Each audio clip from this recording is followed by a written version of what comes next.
बिस्मिल्लाहिर्रहमानिर्रहीम, अस्सलाम वालेकुम वरहमतुल्लाह जी। तो दोस्तों, बहुत सारे दोस्तों के मैसेजेस आ रहे हैं कि हमारे विजिट वीज़ास नहीं लग रहे।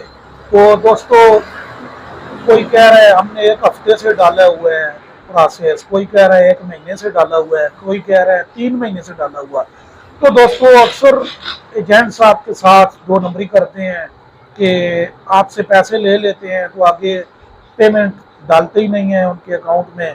तो जब रिजेक्ट हो जाता है तो आपको सीधा कहते हैं कि आजकल वीज़े बंद है। तो दोस्तों, कोई वीज़े बंद नहीं है। इन सिटी में जो है, एक कंपनी से अगर आप दूसरी कंपनी में जा रहे हैं तो दोस्तों आसानी से वीज़ा लग रहा है। तो सबसे पहले बात कर लेते हैं विजिट वीज़ा की। तो दोस्तों, विजिट वीज़ा का जो प्रोसेस है ये तकरीबन 2 घंटे में भी लग जाता है, 6 घंटे में भी लग जाता है, अक्सर 24 घंटे में भी लग जाता है। लेकिन आजकल थोड़ी एमएनसी चल रही है तो इस वजह से सख्ती हुई हुई है। तो दोस्तों, ये बात है कि पहले 90 दिन का वीज़ा लगता था, तो कोरोना के बाद उसको उन्होंने बैन किया हुआ है। तो ये जो अगर आपका फर्ज करें, लेकिन ज़्यादा चांस है आजकल विजिट वीज़ा भी रिजेक्ट हो रहा है। एक डन बेस वीज़ा मिल रहा है। कल मैंने एक एजेंसी से पता किया है तो उन्होंने 1,60,000 रुपये का खाली 60 डेज का 60 दिन का वीज़ा बोला है। लेकिन उन्होंने दोस्तों गारंटी दी है कि डन बेस का मकसद ये है कि ये बिल्कुल डन बेस वीज़ा है, कोई रिजेक्शन के चांस नहीं है। मैंने उनसे दोस्तों पूछा कि डन बेस का क्या मतलब है, तो उन्होंने बताया कि डन बेस का मतलब फैसल साहब ये है कि ये बिल्कुल डन वीज़ा है, कोई रिजेक्शन के बिल्कुल चांस नहीं है। अगर दोस्तों दूसरा वीज़ा हम अप्लाई करते हैं तो उन्होंने मुझसे कहा कि 35,000 35,000 रुपये आप दें तो अप्लाई करते हैं, लेकिन रिजेक्ट हो गया तो 35,000 ज़ाया। तो दोस्तों, उसका ये डर होता है कि आजकल वो रिजेक्ट हो रहा है। तो लेकिन रिजेक्ट का मकसद हरगिज़ ये बैन नहीं है कि आपका वीज़ा बैन है।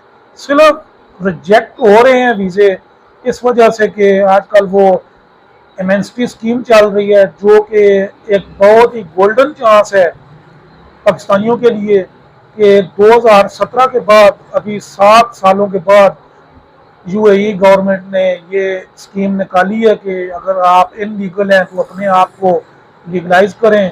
तो दोस्तों, इसी के साथ साथ बहुत सी कंपनियों ने उधर स्टॉल लगाए हुए हैं, काउंटर लगाए हुए हैं कि जिसकी जितनी काबिलियत होगी उस हिसाब से हम जॉब भी प्रोवाइड करेंगे। तो मेरा यही कहना है अपने भाइयों पाकिस्तानियों से कि खुदारा अपने आप को लीगल करवाएं। 31 अक्टूबर तक अभी इसका टाइम है। फिलहाल कोई इसकी डेट आगे नहीं इन्होंने की, तो देखें उसके बाद शायद कोई रूल्स में ये नरमी करें और जो वीज़े का आजकल का असर है बंद है तो ये भी शायद खुल जाए। क्योंकि अभी हम जो लेमोजीन वीज़ा, लेबर वीज़ा, फिर विजिट वीज़ा, इसमें बड़ी सख्ती बनी हुई है। क्योंकि कल मैंने खुद उनसे पूछा दोस्तों के ये डन बेस वीज़ा के इतना महंगा क्यों, तो उन्होंने यही कहा है कि जो जाके उधर भाग जाते हैं, लीगलाइज नहीं रहते, तो उस वजह से अभी इन्होंने एक भारी अमाउंट रख दी है दोस्तों कि एक दफ़ा जाने से पहले कोई सोचेगा। अक्सर जाके ये जो भीख मांगते हैं, वो भी पहले 35,000 का वीज़ा होता था तो वो भी चले जाते थे, 2-2 3-3 महीने उधर जाके मांगते थे, भीख मांगते थे, फिर जो है वापस आ जाते थे। तो दोस्तों, कहने का मकसद यही है कि वीज़े बिल्कुल लग भी रहे हैं और नहीं भी लग रहे, लेकिन खुद को आप लीगल करवाएं। इन लीगल जो भी हैं, 31 तारीख तकरीबन अभी 6-7 दिन रह गए हैं, तो लाजमी जाएं और अपने मुल्क का दोस्तों नाम रोशन करें ताकि हमारे ग्रीन पासपोर्ट की इज़्ज़त वैल्यू में और इजाफा हो।